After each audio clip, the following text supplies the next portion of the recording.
Hola, soy Carla Cruz Cruz. Mi equipo está conformado por Ángela, Belmari, Karen y nuestro tema es parásitos. A continuación les voy a explicar sobre el metabolismo de los parásitos, la descripción de las clasificaciones, el huésped interno y el huésped externo. El metabolismo energético de los parásitos anaerobios es semejante al resto de los eucariontes, donde la glucólisis es un proceso central en la utilización de la glucosa. Por consiguiente, su metabolismo energético es del tipo fermentador, a través de la vía clásica de la glucólisis. Por lo tanto, la principal fuente de energía de estos protozoos es la glucosa y sus oligómeros y polímeros. Los aminoácidos y los lípidos no contribuyen al metabolismo energético, excepto la arginina. Dentro de los 6 parásitos más frecuentes están las pulgas, las garrapatas, los gusanos del corazón, ascaris, anquilostomas y tricúridos. Los parásitos del ser humano se clasifican en el reino animal y se separan en 2 subreinos. Protozoos son animales en los que todas las funciones vitales se llevan a cabo en el interior de una sola célula. Los metazoos son animales pluricelulares en los que las funciones vitales tienen lugares en estructuras celulares organizadas en tejidos y sistemas orgánicos.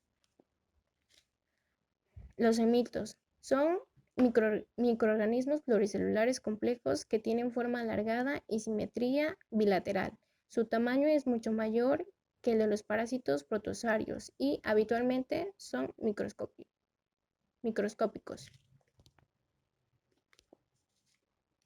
Antrópodos. Comprende el mayor grupo de animales del reino animal. Los antrópodos son microorganismos pluricelulares complejos que pueden producir de forma directa una enfermedad o superficial, como la infestación. El huésped interno.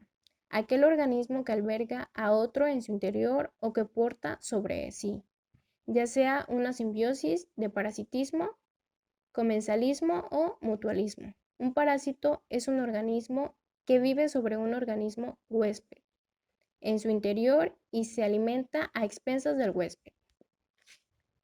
El huésped externo. Los parásitos externos son aquellos que se localizan sobre la superficie externa del cuerpo del hospedador o en cavidades que se comunican directamente al exterior.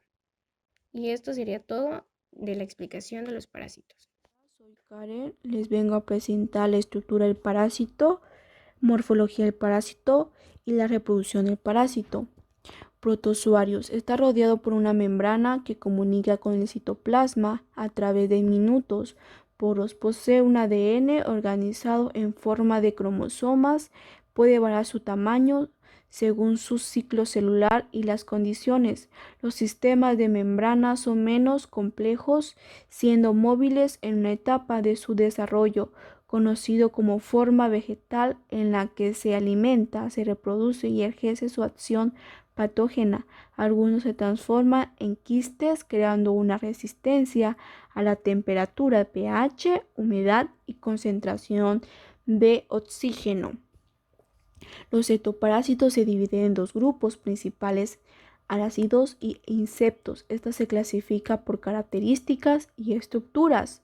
El primer par, el quelíceros, tiene forma de pinzas y se encuentra delante de la boca, terminando en las uñas. El segundo par es pedipalpos. Es mucho más desarrollado y se encarga de coger los alimentos. Los otros 4 cumplen una función de traslado. Su cuerpo se divide en celotolopraxis, donde se encuentra la cabeza y el tórax, que está fundido en un solo segmento, y abdomen. Los insectos tienen varias formas y tamaños, en los cuales pueden ser más o menos alargados y clínicos y subclínicos, siendo cada lado el cuerpo igual al otro. Es decir, son simétricos. El tamaño puede ser milimétricos o sobrepasar los 40 centímetros. El cuerpo de un insecto se divide en 3 partes distintas. Estas son cabeza, tórax y abdomen. El mito. El mito, la boca o estómago está rodeado por 3 o 6 labios alrededor de la boca y por encima de los labios. Se ubica en un anillo conformado por 6 papilas. Detrás de este grupo de papilas hay otros 2 círculos de papilas y uno 6 y otro de 4. Algunas veces estos 2 anillos se fusionan y forman una estructura de 10 papilas. Algunas especies de esta papila se alargan formando estas formas. Estos organismos se caracterizan por presentar simétricas bilateral y plastocelomandos, cuerpos líticos y presentar una estructura anterior llamada probóscides, armado en números ganchos y de órganos visuales, siendo reemplazados en mayor medida por estructuras más simples como son los foterócitos y también llamados ocelos. Morfología. Son parásitos delgados, finos y dióxicos. Son cutículos finos que pueden medir de 3 a 50 centímetros largos por 1 metro de ancho. Tiene una boca simple, circular o largado en sentido dorsoventral, rodeado de papilas. No tiene labios ni bulbos esofágicos. Membra. La hembra es mayor que el macho, mide de 6 a 10 centímetros por 300 micras de ancho. La vulva se ubica en la región esofágica. No pone huevos, produce embriones vivos o microfilarias que viven en la sangre o en la piel.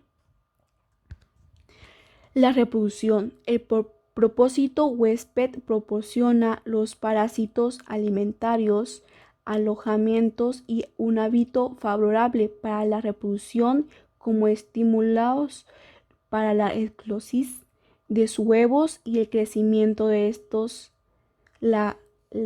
labios. Beneficios en la nutrición. Las interacciones entre los parásitos y el hospedador que repercuten sobre los aspectos nutritivos de estos son complejos y numerosos. Las infestaciones parasitarias, sobre todo las debidas a helmintos intestinales, son muy prevalentes y cada vez más se han demostrado su efecto adverso sobre el estado nutricional, especialmente en quienes están muy parasitados. La urinaria intestinal afecta a más de 800 millones de personas, principalmente en los países tropicales y subtropicales. El parasitismo en términos generales se define como una relación en la cual uno de los participantes, en este caso el parásito, daña al huésped o vive a expensas de él. Un patógeno es un parásito que produce una enfermedad en su huésped y que no todos los parásitos producen enfermedades. También es conocido como agente causal de la enfermedad. La enfermedad es un estado de desequilibrio en la salud de un organismo. Dicho estado puede ser producido por agentes infecciosos, que son patógenos, o los no infecciosos, que es una intoxicación química o envenenamiento. Los parásitos cumplen funciones muy importantes en ambientes naturales, gracias a las cuales los ecosistemas se mantienen saludables. Primero, los parásitos regulan directamente los tamaños poblacionales de las especies a las que infectan a través de la mortalidad de los individuos. Mucha gente muere a diario debido a las enfermedades que producen los parásitos, pero si no fuera por este control poblacional natural, muy probablemente los sistemas naturales ya habrían colapsado. Así como existen parásitos que controlan la tasa de crecimiento poblacional de los humanos, existe una amplia diversidad de parásitos que están continuamente regulando las poblaciones de otras especies de animales.